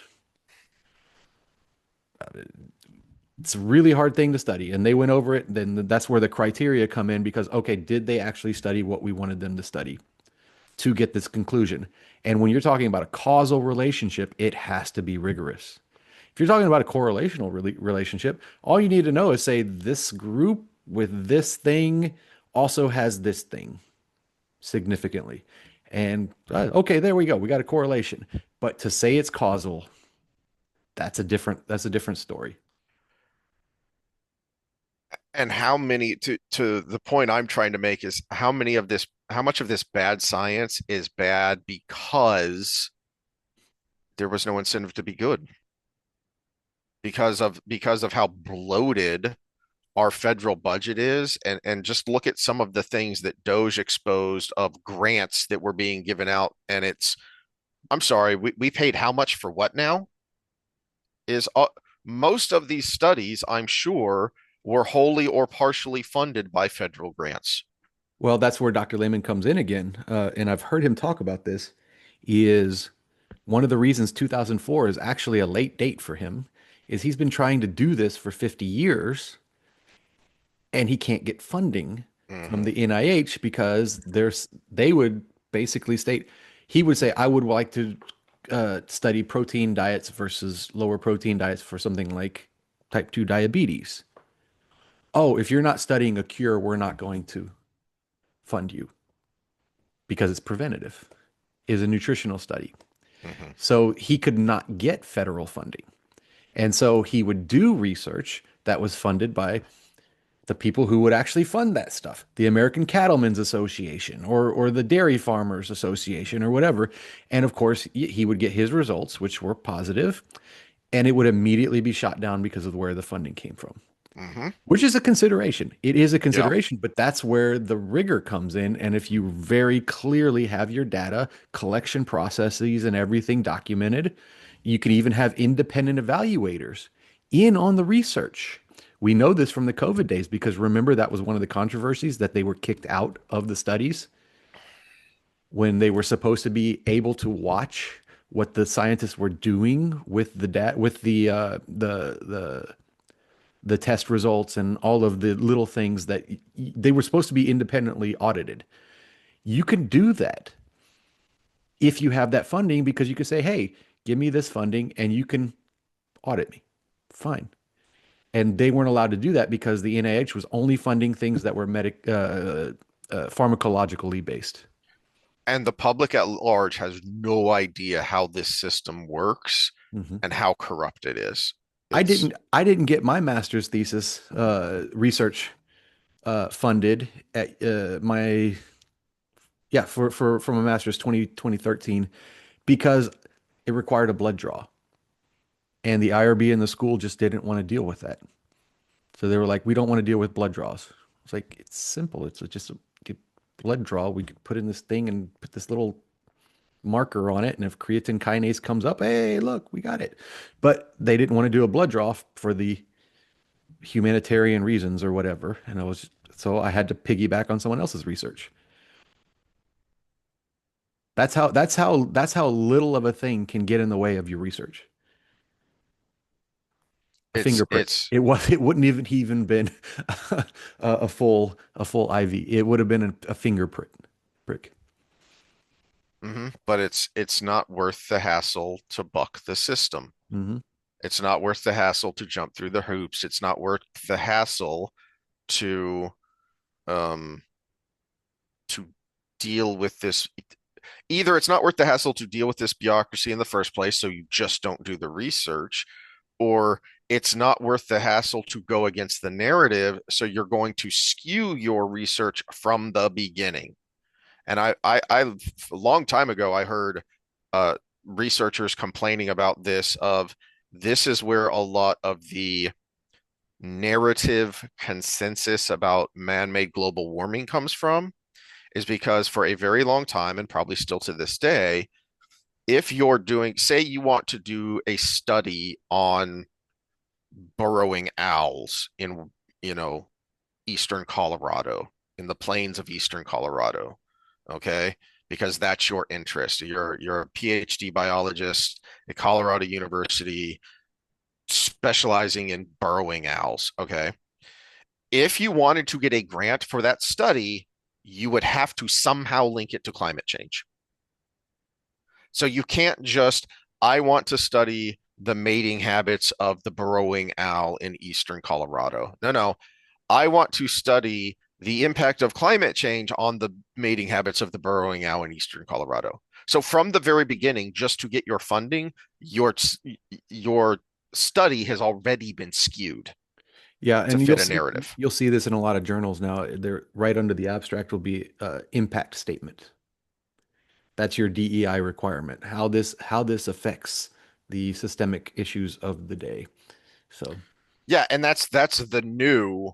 climate change in research, and it's not that new because when was it that Lindsay and those guys did the Bogosian fake and studies? Pluckrose, yeah, the Was the that the 20? grievance studies, Was that 2014, yeah? I thought it was before the 2016 16, election. Yeah, 2014, I 2016. Yeah. I think they did it in like 14, 15, and it was Mm, their they were results exposed. Yeah. in 16. So that's the new climate change was DEI.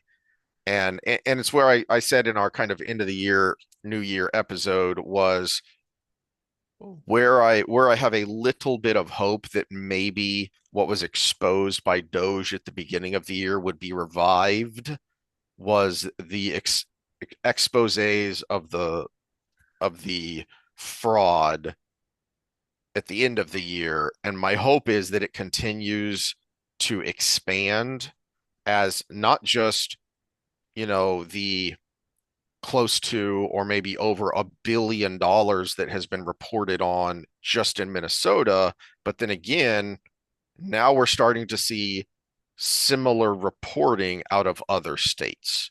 Hmm. So will people finally start to wake up and say, oh, yeah, it's bad enough that we are bankrupting ourselves with unfunded liabilities and debt that our great grandchildren are going to struggle to pay off, but we're also having our hard-earned tax dollars pissed away by corrupt politicians and their corrupt constituents. Yeah. I Will just that don't need. finally be the straw that breaks the camel's back of, hey, maybe we should do something about this? I just don't even get why federal funding for states isn't limited to international commerce and international defense, and that's it. They were like, "Oh, well, childcare and da da da, da, they getting so much funding from the federal government." I'm like, "Why? Yeah, That's on you, state. yeah, That's on you, bro. Balance your budget. yep. It, Well, it, it should have international commerce or international defense, and that's it." well, let's end on something fun because you I you had need fun with the first half of this, so you need some diversions here and there, and that is, my rant about college football was also to set me up for talking professional playoffs because that's an actual playoff system where you have standards and it's based on your wins. It's based on your record, period. Um, and we had an interesting game a couple nights ago that left you feeling better than it left me feeling. But I don't have a Texans shirt, but I've got a Texas Rangers shirt, so close enough. The Houston Texans managed to win against Pittsburgh, and the score to me looked worse than the game actually was because for 3 quarters that game was a lot closer than it should have been. yeah, I did have a different opinion about that game than you did because realistically, that the score I think was reflective, but for a different way than had we actually just played well from the beginning. Uh, we only had one player play bad. Our run game was good. Our offensive line was actually getting a push off the ball. There was very little pressure despite the bonehead plays by our quarterback. And our defense was elite as usual. And one weird kick at the end by our kicker, which a lot of Vegas flat earther conspiracy theorists are saying that's because it actually kept it 1 point under the spread is what happened there. But unfortunately, that I think it was bad timing. But you know, we do have one of the best kickers in the league, and he line drived one right under the goalposts that would have made the spread. But no, those three turnovers by that just made absolutely no sense were the only negative parts of the game for us because two of them were in scoring position, so minimum we would have had two field goals there, and one of them set them up for a go-ahead field goal because our defense stopped them. So there's a 9 point swing right there minimum. And other than that, we played pretty freaking well. I think it was a solid game other than those three bonehead things that ruined really good drives. Well, and what we've been ranting about, you know, both on and off the air about the Texans is, can the offense at least be mediocre? Because if the offense could just be average, that defense is so good. And later in the game, when the turnovers stopped, they were more average. And it was like, all Mhm. right, let's just control the ball and not screw anything up. Um, I still, though, the they're going to have to play a lot better offensively, or if not better, not so bad to beat New England because Mhm. New England is a very well-rounded team. I think the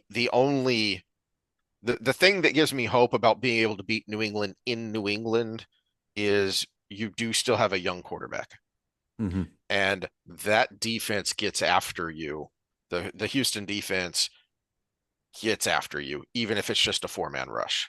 Well, we made Patrick Mahomes look bad this year. We made Trevor Lawrence look bad this year. Allen. We made Josh Allen look bad this year. Mhm. We made Justin Herbert look bad this year. Did I say Rodgers first? No, you didn't. But Okay, so yeah, I said then Mahomes first, right? Mahomes, yeah, Okay, and so now then we made Rodgers. Aaron Rodgers look bad this Mhm. year. We made Daniel Jones look bad this year when he was playing When at he an was playing elite well, yeah. level in Indianapolis. So, and even in their win over us, we made Matthew Stafford look bad this year. Yeah, I forgot about that one. That We was made early in the Aaron year, Donald yeah. look bad this year, even though they did beat us in that game. It was like 13-10 or something. It was Hmm. not an offensive performance, to say the least. All these, what are considered elite quarterbacks right now, we've made Hmm. look bad. And we've got a second year guy, Drake May, with the New England Patriots that are in the position they're in because they had the easiest schedule in the AFC North.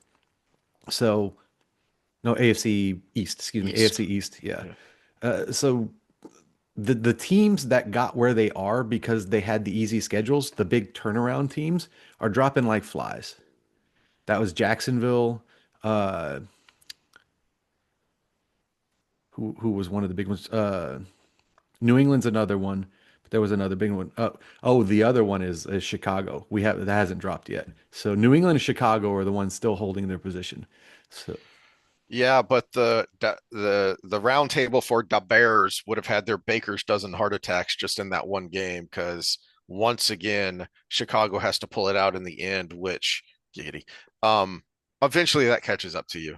Uh, so like as an example, several years ago, going into the baseball playoffs, the Baltimore Orioles had a big turnaround from consecutive years of stink, and people are like, wow, they're really good, and they win close games. Yeah, I think the stat was they had won 30 out of 31 games that were 1 point games decided in the ninth inning or extra innings. Well, when you get to the playoffs, the competition gets so much better. That's going to bite you. Just the fact that you were in that many close games is a problem, and you can't count on pulling out that win in the playoffs. So, I think Chicago's turnaround is a great story, but I don't see it lasting past this round. well, Should they're underdogs against the Rams. So and Again, we're which they were considered underdogs underdogs against against the the Patriots, Packers. but uh Hmm. there was a graphic that came out and it was like, oh, Texans are overrated, their defense is overrated because of these 6 games to end the season. This was the ranking of the offenses in there. Hmm. And the highest one was eighth or whatever. And I was like, first of all, it was a 9 game win streak to end the season, and there were two top five offenses in the other three that you didn't include in your list. Hmm. So there is that. And then the second part is you do know their game against us actually affected their ranking too, right? I mean, if you almost go no points, that's averaged with everything else. That's going to be affecting your ranking. So maybe they were higher before they played us, or had they not played us. So this is where statistics get screwy, right? I think we're playing well. I think the Patriots. I mean, our game against the Steelers was exactly the same as the Patriots versus the Chargers. What was Hmm. it, 6-3 at half? Yeah, that's a good point. It was Yeah. basically nothing, nothing, nothing, nothing. Fourth quarter explode, pull away. Yeah. It Well, was the same. that's the other thing that makes me a little nervous is you brought up the Chargers game, and the Chargers and Herbert, that offense looked pretty good through the year, and it looked terrible against New England. They It looked made terrible Herbert look against bad. us. Yeah. But my concern is even if the New England defense isn't as good as the Texans defense, is it good enough to get some turnovers in scoring positions or even get some scores and make Stroud look as bad as they made Herbert? It's not as good as Pittsburgh's defense. It's not as good as the Chargers defense when we played them in week 16 because they were fully healthy then. They still had Bosa, they still had everybody. It's not as good as the Colts kind of fell off the wagon near the end. It's not as good as Buffalo's. It's about even with Buffalo's defense. It's not as good as Jacksonville's defense, and we beat that. We put up what 35, 40 points on Jacksonville. Mhm. So Well, speaking of Jacksonville, this is where something you have been griping about for years now, whenever we talk football, is you cannot put that much money in one or two players. And I think the Bills game was a great example of that because Allen got banged up and it was starting to look a little dicey at one point because that team is Josh Allen, because they have put so much money in him. And I think the best example of that to me is there was a point in the game, I think it was near the end of the second half or the end of the first half, where Buffalo pinned Jacksonville on the 1 yard line with a really good punt. And they had a chance. Lawrence had to scramble deep in the end zone. Not only did he manage to get away and Buffalo didn't get the safety, he got away and got a first down. mhm, So that I don't think they scored on that drive, but they were able to move the ball enough to flip the script and then pin Buffalo deep in their own territory. And my thought was, not that long ago, 3-ish years ago, that would have been a safety, mhm, because 3-ish years ago, that Buffalo defense was elite. They're not elite anymore because they don't have the money to make it elite. mhm, Same thing with Pittsburgh, who just lost, is a lot of people thought, well, I thought this was a good fit. Rodgers and Tomlin mentally, I thought they would be on the same page. They have similar personalities. I thought that would work really well together. But Pittsburgh has put too much money in pieces like Watt, who can't stay on the field and play a full season, and it means their depth isn't there. It means they had to go get Adam Thielen off the street. I mhm. think technically it was off of waivers, but there's a reason you were able to get Thielen, because he's not the same guy he was when he was putting up big numbers in Minnesota. So don't expect him to come in here and turn things around. So it is one of the things Houston has going for it, is they have a good quarterback still on a rookie contract. And so that is where they and New England match up so tightly together, I think, is both of them are kind of in that same boat. And where I think I'm rooting for Buffalo, because I've long wanted to see the Bills win, except when they were playing the Cowboys in the Super Bowl. And so if they manage to pull off the upset in Denver and Houston pulls off the upset, I'm gonna be in a little bit of a pickle of, oh man, on general principle, I need to root for the Texas team, but for 20 years I've been wishing the Bills could turn it around and do something. Well, the Bills are my second, so if I'm rooting against them in a championship game and then I'm all of a sudden rooting for them in the Super Bowl, I'm being honest about it now. They're number two. They're Mm-hmm. number two, and that gets settled before the Super Bowl. So, Which that is a distinct possibility for the AFC Championship, again because of the youth of the quarterback. mhm, Bo Nix does some things that makes you go, "Wow, this kid is good," but then he'll do things that make you go, "Oh yeah, this is only like his second year. Yeah, he needs to learn some things." well, and that's the thing is Denver's very similar to us. Is they've got some talent at quarterback, but he seems to be boneheaded for. He seems to go again. This is what I say about our offense every time, and it's actually about Stroud. Really, is great, good, good, good, good. Do you even practice, bro? it's like, okay, we're doing good, we're doing good, we're doing good, and then they just come out lost. You'll see him at the line, like calling his audibles or whatever, and just looking around like, why are these people lined up like this? And you'll see it in his eyes. And he did it those both all three of the plays. Although one of them I'm going to give not his fault. That was the offensive coordinator. Why are you driving down the field, getting 7 yards of run, and then run a flea flicker? Mm-hmm. It didn't fool anybody. That was the interception.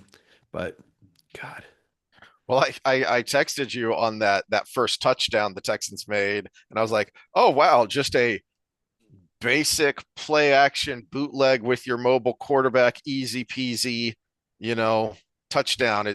It's not the triple reverse pass to the extra tackle that I was assuming you would throw in there on the goal line, which, was kind of my equivalent to the, single leg RDL jump squat off a Bosu ball, that when I'm complaining about overthinking it in the gym, I that is a frustration. The I think the reason it's such a big frustration is that was our complaint last year with a different coordinator, hmm. but it was the same complaint last year of where they fell apart in the playoffs is why do you keep making it more complicated than it needs to be? Well, and that's part of the hiring process too, because when we said get rid of Sloak, we meant get rid of Sloak and pick up like Shula or somebody, one of these guys who's been around. We didn't mean get rid of Sloak and then get a new project, which is what we did. Yeah. Well, I where I'm leaning right now is I think it's going to be a close back and forth game, but I think the turnovers are gonna hurt the Texans too much, and I think they lose a close one to New England. I do think the Bills get the upset in Denver. So I think we're going to see a New England Buffalo rematch for the third time in the AFC Championship. I'm more on the fence in the Denver game just because of how beat up Allen is. I think they're a great road team. I think they can do it. I just don't know how strong he's going to come into yet another game where he's going to get beat up by a really good defense. Mhm. Uh, but I think it's going to be close. It's going to be a one-score game. Uh, I think this week off was bad for the Bills. I mean, not for the Bills, for the Broncos.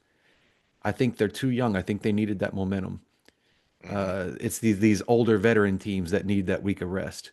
Uh, I think the spread is not right for the New England us game. They have a -3 for New England, which is like a dominant win by Vegas standards. I think it's closer than that. I think we don't give Stroud the chance to be dumb and we run the ball more. And I think with that plus our defense, I think we don't have those turnovers you're talking about. And it's going to be a Fairbairn show. He's going to have 5 field goals. And if we can get one touchdown to go with those field goals, we win. On the other side, I think the Bears are going to be fine. Yeah, you got to account for Nakua and all of, but it's going to be closer than again the spread. The Seattle's going to take care of San Francisco. I think that's just going to be the way it is. Uh, Seattle's more complete, and San Francisco was already dealing with a lot of injuries, and now Kittle is out as well, Hmm. which is a big deal to them because he helps so much with the way they want to set up their offense. He's one of those guys where Yeah, even if he he's doesn't have one the of the stat three tight line, ends in the league that has that is so integral with the offense that it's a huge loss like that. yes, because he is one of those guys where even if you don't see it on the stat line, he had a good game Hmm. because he impacted the game just by being in it. That just by being in it, he helps McCaffrey, he helps Purdy, he helps the other receivers just by being there. And so not having him, he does have a pretty good backup. Um, who did well when Kittle was out 3 or 4 games in the middle of the season. Tonga, Tongus, but he's a Tonga's, yeah. rookie, and rookies in the postseason, they really struggle most of the time against a quality team that has already beaten you.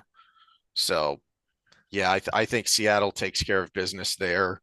I think the Rams get the win in Chicago. As much as I would like to see Chicago win, I think McVay's just too good a coach, and Stafford is too good a veteran. That Bears defense is good, but it's not the Bears defense of old. It's not when Lovey was there and they were winning just with defense. Well, and they lost their general in the field, which is Edwards. I forgot about that. Yeah. I think it was a broken leg.